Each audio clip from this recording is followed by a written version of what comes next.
मई month का second week चल रहा है और मई मंथ में जो सेकेंड संडे होता है वहाँ पे सेलिब्रेट करते हैं इंटरनेशनल मदर्स डे। इसीलिए इस हफ्ते की वीडियोस होंगी dedicated to all the lovely mothers out there.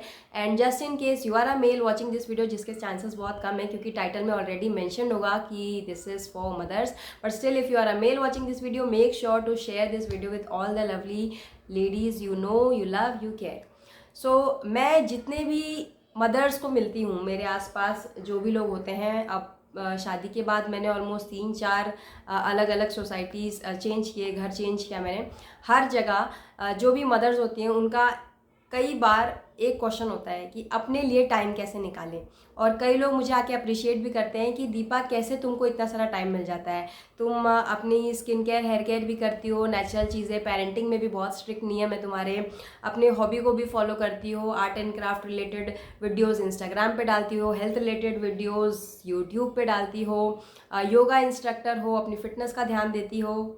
सो कैसे कैसे होता है ये सब कुछ। मुझे लगा कि कुछ तो है जो मैं करती हूँ और मुझे ये चीज़ें दूसरों के साथ शेयर करनी चाहिए, हो सकता है आपके काम आ सकें। इसीलिए आज की वीडियो है जिसमें मैं आपको बताऊंगी कि अपने लिए टाइम कैसे निकालें। सबसे पहली चीज़ कि जल्दी उठें। बाकी घर के मेंबर्स आपके जब भी उठते हैं उससे कम से कम 1-2 घंटा पहले उठें, जिसके लिए ऑब्वियस है कि आपको रात में जल्दी सोना ज़रूरी है। तो रात में जल्दी सोने का नियम बनाएं। कई बार मैंने देखा है लोग वेट करते हैं कि जब हस्बैंड आएंगे तो उन्हीं के साथ खाएंगे, तो हस्बैंड की वेट करना हो सके तो छोड़ दीजिए अगर हस्बैंड बहुत ज़्यादा लेट आते हैं। क्योंकि आपको सुबह जल्दी उठना है तो अपना टाइम आप फॉलो करिए और रात में जल्दी सो जाइए। ऑब्वियसली बच्चों को आप जल्दी सुलाते होंगे तो आप भी जल्दी सोने की आदत बनाइए ताकि आप सुबह जल्दी उठ सकें। और सुबह जब आप जल्दी उठेंगे, अपने बाकी फैमिली मेम्बर्स से 1-2 घंटे पहले उठेंगे, तो आप देखेंगे कि आपके पास एक्सरसाइज के लिए टाइम होगा। आप रिएक्टिव मोड में दिन भर नहीं रहेंगे, प्रोएक्टिव मोड में रहेंगे। जो भी चीज़ें दिन भर आपको टाइम नहीं मिलता है वो आप सुबह कर पाएंगे। और सुबह का जो टाइम है वो इतना ज़्यादा प्रोडक्टिव होता है कि उस टाइम पे जब आप काम करेंगे ना तो उसमें डिस्ट्रैक्शंस बहुत कम होते हैं। तो सुबह का ये 1-2 घंटा भी अगर आप जल्दी उठ जाते हैं ना तो वो टाइम में आप दिन में जो 5 घंटे में काम करेंगे वो सुबह 2 घंटे में हो जाएगा। सबसे पहली टिप कि अपने घर के बाकी मेंबर्स के कंपैरिजन में जल्दी उठें। नंबर 2, जो टाइम आपके बच्चे बिजी रहते हैं, चाहे वो अपने स्कूल में हो, ट्यूशन्स में हो, एक्टिविटी क्लासेस में हो, या उनका आउटडोर प्ले हो, या फिर उनका स्क्रीन टाइम हो, ये सब टाइम पे आपके बच्चे फुल्ली इंगेज रहते हैं कहीं और। इस टाइम को बहुत अच्छे से यूटिलाइज करिए। क्या होता है कई बार जब बच्चे जाते हैं तो हम लगता है हाँ अब शांति से बैठते हैं, क्योंकि भागदौड़ चलती रहती है जब बच्चे घर में होते हैं या बच्चों का ध्यान हम पे होता है या हम बच्चों के साथ खेल रहे वगैरह होते हैं। तो जब बच्चे कहीं और बिजी होते हैं तो हम उस टाइम को अच्छे से यूटिलाइज करना अगर सीख जाएंगे तो हमारे पास बहुत ज़्यादा टाइम आ जाएगा। और जस्ट इन केस अगर आपके बच्चे बहुत छोटे हैं, अभी स्कूल भी नहीं जाते हैं, तो उस केस में भी कुछ टाइम ऐसा होता है जहाँ बच्चे को टाइम देने की आपको ज़रूरत नहीं होती है। जैसे कि बच्चा जब सो रहा होता है तब बच्चे को अगर आप स्क्रीन्स देते हैं तो उनका जो स्क्रीन टाइम है पहले तो कम से कम रखिए, और कम से कम रखने के बाद भी जो टाइम होगा उसको बहुत अच्छे से यूटिलाइज़ करिए। जो उनका अपने फ्रेंड्स के साथ खेलने का टाइम होता है, वो टाइम जो आउटडोर प्ले टाइम होता है, वो टाइम को भी अच्छे से यूटिलाइज़ करिए। अगर बच्चा बहुत छोटा है स्टिल आप बच्चे का जो आउटडोर टाइम है उसके साथ अपनी एक्सरसाइज को कंबाइन कर सकते हैं, तो वो भी टाइम आप यूटिलाइज़ कर सकते हैं। नंबर 3 टिप है कि आप अपना रूटीन फॉलो करिए। हर चीज़ का एक रूटीन रखिए। घर क्लीनिंग का एक रूटीन रखिए, अपने सेल्फ केयर का एक रूटीन रखिए, स्किन केयर हेयर केयर का एक रूटीन रखिए, अपने एक्सरसाइज का एक रूटीन रखिए, अपने बच्चों का एक रूटीन रखिए।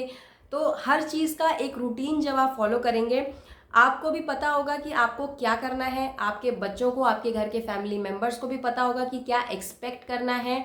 और अननेसेसरी जब आपका रूटीन प्लान नहीं होता है तो जब टाइम मिलता है तो हम ये सोचते हैं कि क्या करें।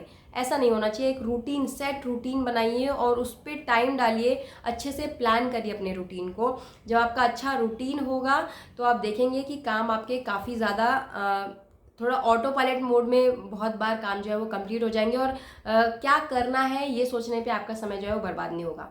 चौथी टिप जो मैंने ऑलरेडी पहले ही बोल दी, प्लान करिए, शेड्यूल करिए। जो स्टे एट होम मॉम्स होते हैं या जो होम मेकर्स हैं वो यूजुअली दूसरों के टाइम के हिसाब से, बच्चे का क्या टाइम है, हस्बैंड का क्या टाइम है, या फिर घर में जो दूसरे फैमिली मेम्बर्स रहते हैं, इन लॉज रहते हैं, उनका क्या टाइम है, उस हिसाब से वो बस रिएक्ट करते रहते हैं और अपने लिए कोई प्लान या शेड्यूल नहीं बनाते हैं। तो प्लानिंग करिए, शेड्यूल बनाइए हर चीज़ का।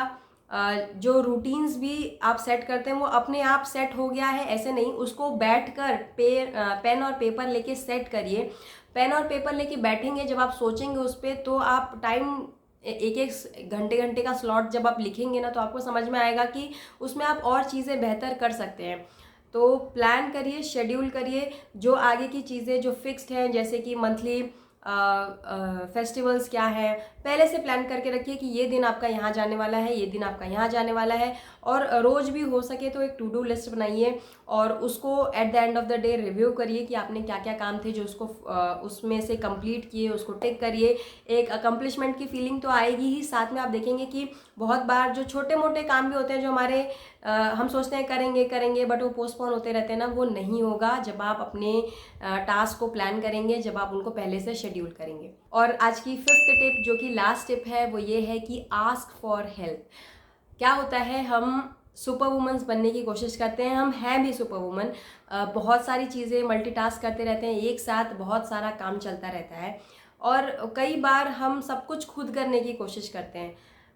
खुद करने की कोशिश करना या बहुत सारा काम करना बुरा नहीं है, बट जब आपको लगे कि इसके आगे नहीं जा सकता है तो ज़रूर हेल्प की मांग करें अपने फैमिली मेम्बर से। अपने बच्चों को भी शुरुआत से आदत रखें, उनके काम वो खुद करें, धीरे धीरे जैसे जैसे उनकी एज बढ़ती जाएगी उनको उनके काम करने दीजिए। बहुत बार हमें इच्छा तो होती है कि लोग हमारी हेल्प करें, बट क्योंकि हम बोलते नहीं हैं और दूसरे भी उसको समझ नहीं पाते हैं, क्योंकि हम दिन भर वो अपने काम में बिजी हैं, हम अपने काम में बिजी हैं, तो सामने वाले से उम्मीद करना कि वो अपने आप समझ जाएगा कुछ हद तक गलत है। तो जैसे भी जहाँ पे भी पॉसिबल है हेल्प आउटसोर्स करना, सर्विसेज दूसरों से आउटसोर्स करना ज़रूर करिए if you can afford it, and if you can not just ask for help to all the family members you are living with.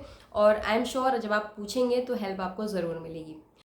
सो इस वीडियो को यहीं करते हैं समाप्त। ये कुछ टिप्स थे जो मुझे लगता है कि मैं फॉलो करती हूँ, जिसकी वजह से मुझे थोड़ा सा एक्स्ट्रा टाइम मिल पाता है वो काम करने का जो जीने के लिए ज़रूरी नहीं है, बट स्टिल उनसे मुझे खुशी मिलती है, इसलिए मैं करती हूँ। और जब आप अपना ध्यान रखेंगे, अपनी खुशियों का ध्यान रखेंगे, अपने कप को आप भरा हुआ रखेंगे, तभी आप दूसरों को उसमें से कुछ शेयर कर पाएंगे। एक खाली कप में से दूसरों को कुछ शेयर करना पॉसिबल नहीं है। एयरप्लेन में भी इंस्ट्रक्शन होती है कि डिफ़िकल्ट टाइम्स में पहले अपना ऑक्सीजन मास्क लगाइए, फिर दूसरों को मदद करिए। अगर आप ऐसा नहीं करेंगे तो क्या होगा, ना आप बचेंगे ना दूसरे बचेंगे। कभी ना कभी बर्नआउट है आपका होगा, जो कि आपके लिए भी अच्छा नहीं है, आपकी फैमिली मेम्बर्स के लिए भी अच्छा नहीं है। इसीलिए अपना ध्यान रखिए और इन टिप्स को फॉलो करिए।